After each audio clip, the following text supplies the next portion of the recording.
दिखाई दे रही,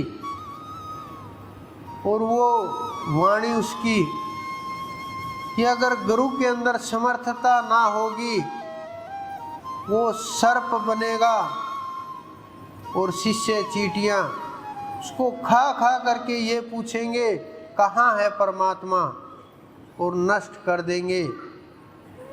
मैं देख रहा दोष क्या चल रहा। उन्होंने कहा कैसे भी करके इस कष्ट से मुक्त कर दीजिए। लेकिन जो ये कर्म है ये किसी देवता से नहीं टूटते। आप समझोगे कि कोई देवता आएगा और हमारे कष्टों को दूर कर देगा, कोई पितर आएगा, कोई पूर्वज आएगा, कोई देवी आएगी, कोई और जाएंगे किसी पीर के स्थान के ऊपर, किसी मंदिर में जाएंगे, कट जाए। नहीं कटेगा कर्म। कर्म कटना इतना आसान है ही नहीं जितना हमने बना दिया। ये हो सकता आपको पुण्य की प्राप्ति हो जाए, लेकिन पुण्य से पाप कभी भी किसी भी जन्म में किसी भी स्थान के ऊपर नहीं कट सकता। ये नियम है, और ये परमात्मा का नियम है, हमारा नहीं है, परमात्मा का नियम है ये।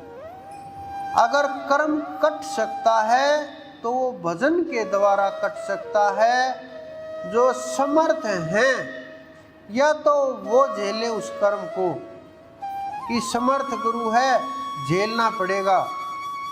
किस लिए? कल्याण के लिए। नहीं तो उनको तोड़ करके कर्म को कमजोर किया जाए और भजन के मार्ग पर चल करके उसके अंदर जो ताकत है कर्म की वो धीरे धीरे, जिस प्रकार से रस्सी हम पीछे कुएं के अंदर खींचते थे तो पत्थर के ऊपर निशान हो जाते हैं। कहीं भी आपने बैलों के ऊपर देखा होगा जो लकड़ी का जचाते हैं, कंधों के ऊपर जुआ बोलते हैं, अलग अलग नामों से बोला जाता है, उसके ऊपर भी रस्सियों के निशान हो जाते हैं। बैलगाड़ी के अंदर देखो, या आप जो गाड़ी ले रहे हो उसको चलाते हो रोज, तो उसके ऊपर भी हाथों के निशान हो जाते हैं। तो इसी प्रकार से कर्म, जब नाम आप रटोगे, नाम के अंदर इतनी ताकत है कि वो कर्म को इसी प्रकार से घिसाने लगता है, रगड़ रगड़ करके। और जितना आप नाम की ताकत का प्रयोग करोगे उतना ये कर्म टूटता जाएगा। और मैं इसीलिए बार बार बोलता हूँ, आप परमात्मा को रटिए। कुछ लोग सोचते हैं जो पहली बार आए कि अरे राम के नाम से क्या होगा, वो तो हम रट ही रहे थे पहले से। लेकिन वो अनजान जीव ना कर्म के रहस्य को जानते हैं, न गुरु के शब्द को जानते हैं, न वचन को पहचानते हैं, और उन्हें ये नहीं पता कि किस प्रकार से ये कर्म तोड़े जाते हैं और किस प्रकार से जीवों को सद्गति प्रदान की जाती है और आपको मोक्ष के मार्ग के ऊपर चलाया जाता है। आपका लक्ष्य अगर मात्र ये छोटे छोटे कष्ट हैं तो ये बड़ा काम नहीं है, ये हो जाएगा। लेकिन आपका लक्ष्य यहाँ तक पहुँचने का मेरे हिसाब से परमात्मा की प्राप्ति है, और परमात्मा की प्राप्ति के बिना आपका लक्ष्य पूरा नहीं हो सकता। न इस जन्म में पूरा होगा, न अगले जन्म में पूरा होगा, न उससे अगले जन्म में पूरा होगा। क्योंकि जब तक हम भजन नहीं करेंगे, जब तक सुमरण नहीं होगा, अगर कोई आपको ये बोले कि जाने के बाद आपको वहाँ परमात्मा मिल जाएंगे, वहाँ आपको कृष्णा मिल जाएंगे, राधा रानी मिल जाएगी या और कोई मिल जाएगा, यहाँ तक मैं देख रहा इतना भक्तों के अंदर तो होना ही है आपस में कि अरे मेरे गुरुजी तो कृष्ण को पूजते हैं, उन्हीं को मानते हैं। दूसरे बोलते हैं अरे नहीं, मेरे गुरुजी तो बस श्री राम को मानते, राम से बड़ा नहीं है।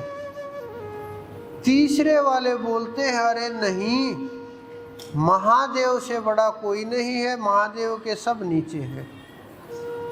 चौथा बोलता अरे आदि शक्ति, जिन्होंने महादेव के ऊपर भी पैर रख दिया था, माँ भवानी, माँ के बिना तो कुछ हो ही नहीं सकता, सब उसके नीचे हैं।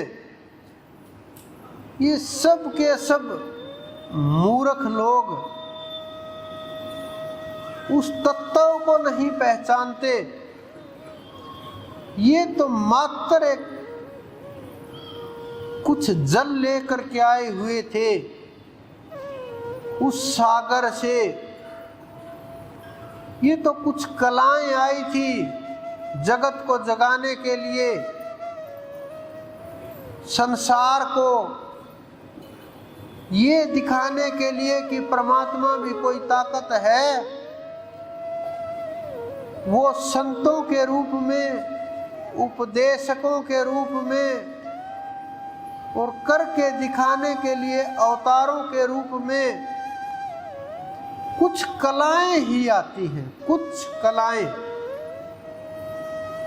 लेकिन हम उनको ये मान करके कि हाँ ये पूर्ण तत्व है, आप भी पूर्ण तत्व हो, पूर्ण तत्व ही अगर उस नजर से देखें तो, क्योंकि आपके अंदर भी वही तत्व है, उनके अंदर भी वही तत्व है और वो परमात्मा भी वही तत्व है।